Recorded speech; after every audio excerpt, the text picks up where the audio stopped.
अस्सलाम वालेकुम। मैं हूँ शाहिद हुसैन। मेरे साथ फजील सदीकी साहब मौजूद हैं, ओवरसीज़ पाकिस्तानी हैं। पाकिस्तान में मुख्तलिफ बैंकों में, नादरा में और बड़ी अहम पोस्टों पर इन्होंने काम किया है। 2009 के बाद फजील सदीकी साहब पाकिस्तान से बाहर मुंतकिल हो गए थे और आज भी जो है वो ओवरसीज़ पाकिस्तानी की हैसियत से एक बड़े ओहदे पर हैं, यानी कि एक मैनेजर की पोस्ट पर हैं और बड़ी एक अच्छी कंपनी में। फजील भाई, आपका बहुत शुक्रिया। मैंने आपको ज़हमत दी इसलिए कि बहरिया टाउन के जो मुतासरीन हैं कराची के, उसमें आप भी शामिल हैं। उसमें कई मुतासरीन हैं जो आज भी इंसाफ के लिए मारे मारे फिर रहे हैं। किसी इदारे से भी उनको इंसाफ नहीं मिला और अदालतों में भी अब तक मुकदमात जो है वो पेंडिंग का शिकार है, यानी कि सुप्रीम कोर्ट में भी, हाई कोर्ट्स में भी कई दफा आपने रुजू किया, लेकिन इंसाफ नहीं मिला। ना प्लाट्स मिले, ना पैसा वापस मिल रहा है और कहीं से कुछ नहीं मिल रहा। इसी दौरान बहरिया टाउन 2 का ऐलान किया गया है। अब ऐसा तासुर मिल रहा है कि जैसे पुराने जो मुतासरीन थे उनको तो कुछ नहीं मिल सका और मजीद जो पाकिस्तानी हैं उनको भी लूटने की तैयारी है। तो क्या समझते हैं कि ये मामला है क्या? वाकई उनके पास ज़मीन है या सिर्फ़ सिर्फ़ और सिर्फ़ इश्तिहार शाये किए जा रहे हैं? और ऐसी जगहों पर मैंने खुद कराची में इश्तिहारात देखे जहाँ पे सुप्रीम कोर्ट ने वहाँ पर जो साइन बोर्ड, होर्डिंग्स और इसके अलावा जो बेल बोर्ड्स हैं, उनको हटाने का हुक्म दिया था, लेकिन बहरिया टाउन कराची की तरफ से आज भी वो सबसे बड़ा साइन बोर्ड नस्ब किया गया है कि बहरिया टाउन कराची का, जो बहरिया टाउन 2 है कराची का, उसमें जो पाकिस्तानी है या ओवरसीज़ पाकिस्तानी उसमें इन्वेस्ट करें और आप आएँ और आपके दरवाज़े खुले हुए हैं। तो आप क्या समझते हैं, क्या मामला है ये? शुक्रिया शाहिद भाई। पहले मैं बात शुरू करूँगा, जो हमारा सुप्रीम कोर्ट के अंदर हम अपना केस लेकर गए थे कि सुप्रीम कोर्ट ने जो फैसला दिया था मार्च 2019 के अंदर कि मेरा टाउन के जो अलॉटीज़ जिनको मेरा टाउन जब ज़मीन हासिल की तकरीबन 16,896 एकड़, तो ज़मीन में जिन लोगों को एडजस्ट नहीं कर पाया, उन लोगों को एडजस्ट किया जाए, उनको इंसाफ दिलाया जाए। इस इस्तदा को लेके हम सुप्रीम कोर्ट में 2021 अक्टूबर में गए थे, लेकिन सुप्रीम कोर्ट ने हमारी वो एप्लीकेशन एक्सेप्ट नहीं की। वो टेक्निकल ग्राउंड्स के ऊपर फिर उसके 1 महीने बाद हमने एक स्कीम अपील थी वो दाखिल की। उसका सिंपल मकसद ये था कि सुप्रीम कोर्ट ने जो खुद एक फ़ैसला दिया है कि बहरिया टाउन को वो लोग जिनको उसने आउट ऑफ बाउंड्री करार दिया है, उनको उस 16,896 एकड़ के अंदर एडजस्ट करना है। उनको प्लॉट्स देने हैं, जिनके विलास हैं यानी घर हैं, उनको वो विलास और घर बना के देने हैं। तो या फिर जो लोग चाहते हैं कि उनको उनकी रकम वापस कर दी जाए, उनको कंपनसेशन के साथ वो रकम वापस करनी है। ये सुप्रीम कोर्ट ने अपना हुक्म दिया था जब बहरिया टाउन को वो ज़मीन अलॉट की गई 460 अरब रुपए के अगेंस्ट में। बहरिया टाउन ने खुद कहा था कि हम सिर्फ़ यही ज़मीन चाहते हैं, तकरीबन 17,000 एकड़। इसके अलावा हमारा किसी और ज़मीन पे कोई इस्तेहकाक नहीं है, ना हम उसके ऊपर कोई डेवलपमेंट कर रहे हैं। इसी ऑर्डर के अंदर आला अदालत ने ये भी करार दिया कि बहरिया टाउन को इस ज़मीन के अलावा कोई और ज़मीन नहीं दी जाएगी। किसी भी किस्म के प्रोजेक्ट की कोई ज़मीन नहीं दी जाएगी। तो अब ये जो आपने सवाल किया कि बहरिया टाउन कराची 2 जो है, वो उसका उसकी क्या हकीकत है? जब सुप्रीम कोर्ट ने खुद ही ऑर्डर दे दिया है कि कोई भी ज़मीन बहरिया टाउन को स्टेट ज़मीन जो वो अलॉट नहीं की जाएगी, तो बहरिया टाउन कराची BTK 2 कैसे लॉन्च कर सकता है?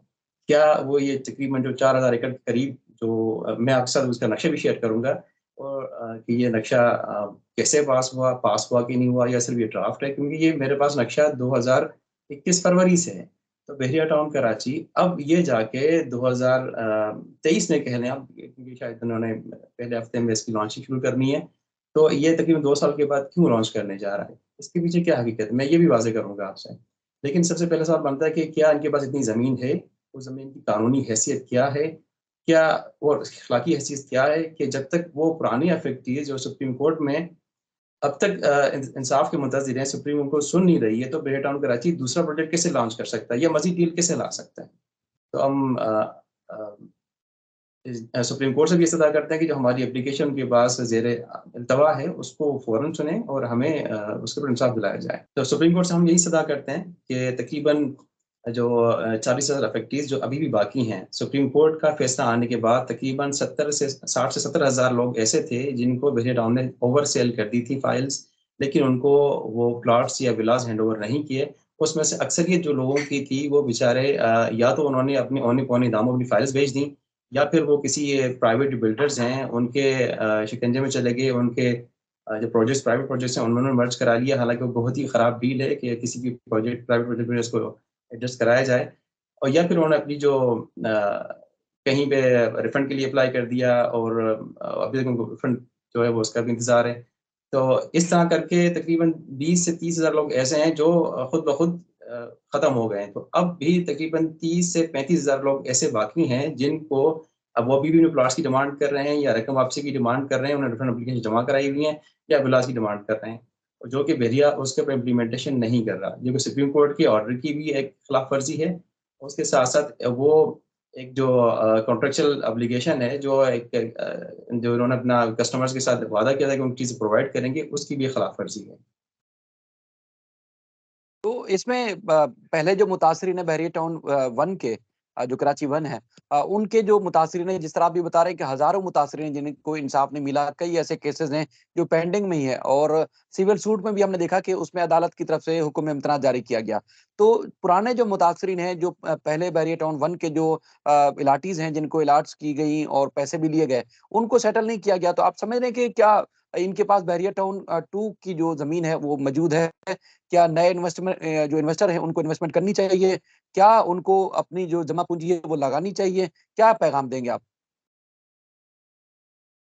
बहरिया टाउन कराची 2 मुकम्मल तौर पे मेरी नज़र में एक बोगस प्रोजेक्ट है। उन्होंने बहरिया टाउन कराची के अंदर जो 1 था उसको वम कह लेते हैं या ओल्ड कह लेते हैं, उसमें 1,40,000 40,000 जो जिन्होंने अप्लाई किया था, उनको उन्होंने सबको ही फाइल्स भेज दी थी। तो उनके पास ज़मीन जो थी वो नाकाफ़ी थी, तो तकरीबन 70,000 लोग जिसमें मैंने पहले ज़िक्र किया वो अफ़ेक्टी बन गए थे। तो अगर इस वक़्त वो बीटीके 2 लॉन्च करने जा रहे हैं, जिसकी ज़मीन के पास तकरीबन 3,600 एकड़ के करीब है, तो वो एक तो ज़मीन भी लीगल नहीं है, दूसरा अगर वो 70,000 लोगों के साथ पहले नाइंसाफ़ी कर चुके हैं, तो इस बार उनका इरादा है कि शायद वो 50,000 60,000 लोगों के साथ नाइंसाफ़ी करेंगे। तो मेरा तो सबको यही मशवरा होगा कि आप बीटीके 2 में बिल्कुल भी कोई इन्वेस्टमेंट ना करें। उसकी वजूहात हैं। पहला ये कि इनके पास इनफ ज़मीन नहीं है। 3,600 एकड़ तकरीबन जो उस प्लान के मुताबिक है, लेकिन वो प्लान भी अभी तक वाज़ेह नहीं है। इन्होंने कहा इनके पास 7 डेवलपमेंट अथॉरिटी की एनओसी मौजूद है।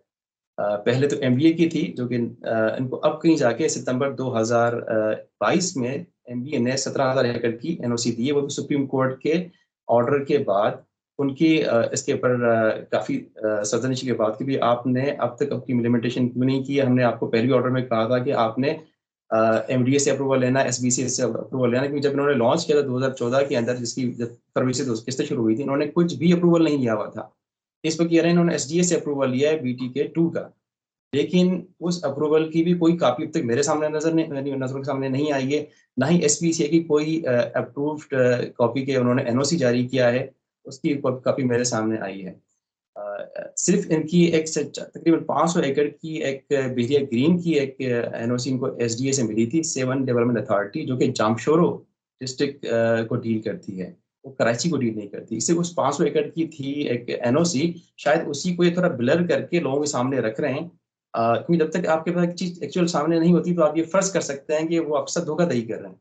तो जो उनका बहरिया ग्रीन था वो भी फ्लॉप हुआ था। तो जब बहरिया ग्रीन फ्लॉप हुआ, बहरिया 1 फ्लॉप हुआ इन्होंने बीच में एक डील लॉन्च करने की कोशिश की थी जो प्रीसिंक्ट 4 और 7 के दरमियान, वो भी फेल हुई। तो बीटीके 2 भी फेल ही होगा, इसमें भी लोग अफ़ेक्टीज़ ही बनेंगे। बल्कि हम तो मशवरा देते हैं कि जो बीटीके 2 में इन्वेस्ट करना चाहते हैं लोग, वो अभी से अपने जो अफ़ेक्टीज़ ग्रुप है ना वो बना लें, उनको आगे आके ज़रूरत पड़ेगी इन ग्रुप्स की। तो बीटीके 2 में बिल्कुल भी इन्वेस्टमेंट नहीं करनी चाहिए। इसकी वजूहात अगर आप मुझसे पूछें कि भई क्या है वजूहात? तो मैं ये बता सकता हूँ कि भई बीटीके 1 और बीटीके 2 के दरमियान जो डिस्टेंस है M9 के ऊपर वो तकरीबन 33 किलोमीटर है। जी, जी। आप बताएँ इसने अगर घर बनाना है तो क्या वो सदर कराची से अगर हम डिस्टेंस काउंट करें और बीटीके 2 के गेट का तो तकरीबन 78 किलोमीटर्स होता है। 78 किलोमीटर कराची के हार्ट से लेकर बीटीके 2 और बीटीके 1 से लेकर बीटीके 2 तकरीबन 33 किलोमीटर। अब ये जो बीटीके 1 है इसकी डायरेक्शन जो है ना वो अमूदी है, यानी वो ऊपर की तरफ जा रहा है। अगर हम बीटीके 1 के गेट से जो प्रीसिंक्ट 40 है वहाँ तक का काउंट करें तकरीबन 30, 32, 33 किलोमीटर ये होता है। अंदाज़न कह सकते हैं कि ऊपर-नीचे भी होता ही है। तो ये इस तरफ जा रहा है तो वो तकरीबन 30-35 किलोमीटर का है। और ये अगर यहाँ से अगर हम सीधे इमरान के ऊपर काउंट करें तो 33 किलोमीटर है। अगर हम ये फर्ज कर लेते हैं कि ठीक है कि ये कराची को इसमें ये काउंट करें, हालांकि इसको उनको बीटी के नूरियाबाद कहना चाहिए, या बीटी के हैदराबाद कहना चाहिए, या बीटी के जामशोरा कहना चाहिए। जी। सदर हैदराबाद से अगर हम यही डिस्टेंस काउंट करें तो ये तकरीबन 85 किलोमीटर बनता है। बीटी के 2 का गेट सदर हैदराबाद से 85 किलोमीटर बनता है। ये ना कराची में आ रहा है ना हैदराबाद में आ रहा है, ये दरमियान में आ रहा है। तो ये लोग लोगों को धोखा देने के लिए बीटी के का नाम ले रहे हैं या बीटी के 2 कह रहे हैं इसको, हालांकि ऐसा है नहीं। तो जो एंड यूजर है उसको ये समझना चाहिए कि उसके लिए रहने की जगह बिल्कुल भी नहीं है। ये सिर्फ उन लोगों के लिए बेहतर है जो वहां पर प्रॉपर्टी का काम कर रहे हैं, उन्होंने बल्क में चीजें खरीदनी है, उनकी प्राइस बढ़ा के आम लोगों को बेचना है। तो ये एक पहली वजह तो ये हुई कि ये एंड यूजर के लिए बिल्कुल भी नहीं है, इतना दूर कोई जाके रह भी नहीं सकता। दूसरा ये कि इसको ये कहा जाता है कि ये लॉन्ग टर्म इंस्टॉलमेंट प्लान है, 4 साल में आपकी किस्तें दे देंगे। तो जो भी किस्तों वाली चीज़ होती है रियल एस्टेट के अंदर, वो हमेशा ही नुकसान का बाइस बनती है। किस्तों वाली किसी भी प्रॉपर्टी को आम आवाम को लेने से इनकार कर देना चाहिए। कभी भी इस ट्रैप में ना आए कि हमें किस्तों पे चीज़ मिल रही है तो हम खरीद लें। ये हमेशा नुकसान का बाइस होती है। ये लालच ही दिया जाता है कि अभी आप किस्तें देते रहें, 4 साल में आपकी चीज़ आपकी अपनी हो जाएगी। जिस तरह 70,000 लोग बीटीके 1 में इस धोखे का शिकार हुए कि किस्तें दे के हम अपनी चीज़ हासिल कर लेंगे, हमको आज तक नहीं मिली। और जिनको मिली, तीसरा नुकता ये है कि जिनको मिली, किसी जो 17,000 एकड़ जो लीगल एरिया करार पाया है, उसमें अगर किसी को अलॉट भी हुआ है, तो इस वक़्त अगर हम प्राइसिंग देखें बेरिया टाउन कराची 1 की, वहाँ पर जो 125 स्क्वायर यार्ड का जो प्लॉट है, इस वक़्त 40 से 45 हज़ार मिल जाता है। अब बीटीके 2 जो इतनी दूर जाके 78 किलोमीटर दूर जाके वो बीटीके 2 आ रहा है, उसका जो सुनने में आ रहा था तकरीबन 30 से 35 लाख उसकी इंस्टॉलमेंट के ऊपर वैल्यू होगी।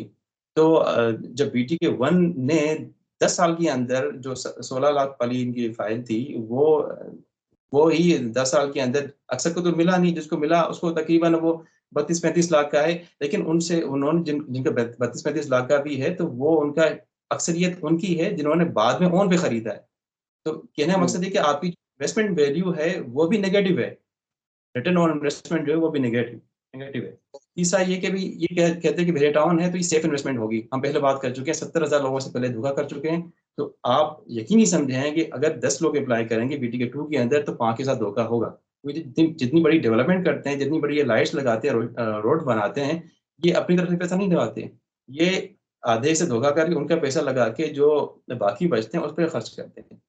तो जो सेफ इन्वेस्टमेंट है, ये भी एक धोखा है, गलत बात है। तीसरा उन्होंने कहा कि इनके पास चौथा ये पॉइंट है कि इनके पास कोई भी ना स्पीसीए की अप्रूवल है, ना एसजी की अप्रूवल है। ये सिर्फ़ इनका एक झूठ है, जो बाद में ज़ाहिर उस वक़्त ज़ाहिर होगा जब लोग खरीद चुके होंगे। 5वां ये बिल्कुल। कहा जाता है कि प्रॉफिटेबल इन्वेस्टमेंट है। प्रॉफिटेबल इन्वेस्टमेंट बिल्कुल भी नहीं है। इसके मुकाबले में अगर यही रुपया अगर लोग ये समझते हैं कि हम किस्तें देते रहेंगे, तो एक तरह की हमारी वीसी बन जाएगी और हम पैसे जमा कर लेंगे, हमारा कोई एसेट बन जाएगा। ये भी गलत आइडिया है। प्रॉफिटेबल इन्वेस्टमेंट इसलिए नहीं कि अगर आप यही 4 साल के अंदर आप जो 30 पैं छोटा प्लॉट जो है वो तकरीबन 35 लाख का इनका होगा। 4 साल में जो आप 35 लाख बहरिया को देंगे, अगर आप खुद जमा करते रहें, इसको आप अपने मोहल्ले में ही किसी दुकान के अंदर कोई पार्टनरशिप कर लें, कोई छोटा-सा प्लॉट ले लें। अभी जितने रुपए हैं आपके उस हिसाब से, तो वो आपके लिए ज़्यादा प्रॉफिटेबल होगा। बजाए इसके आप बहरे के अंदर इन्वेस्ट करें, वो प्रॉफिटेबिलिटी दें। सही कह रहे हैं। आप बिल्कुल दुरुस्त फरमा रहे हैं क्योंकि आपको पता है कि पहले लोग धोखे का शिकार हुए हैं। जिस तरह आप फरमा रहे हैं देखिए सदर से अगर हम जो M9 की तरफ अगर सफ़र करते हैं, तो लकी सीमेंट यानी कि 60 किलोमीटर की हदूद पड़ती है, ये सारी हदूद कराची की है। अच्छा इसके अलावा जिस तरह दूसरा आप बता रहे हैं वो है ज़िला जामशोरो और तालुका थाना बोला खान की हदूद में पड़ता है ये और जो जी। 7 डेवलपमेंट अथॉरिटी है, उसकी हदूद है, ये कराची में तो हो ही नहीं सकता।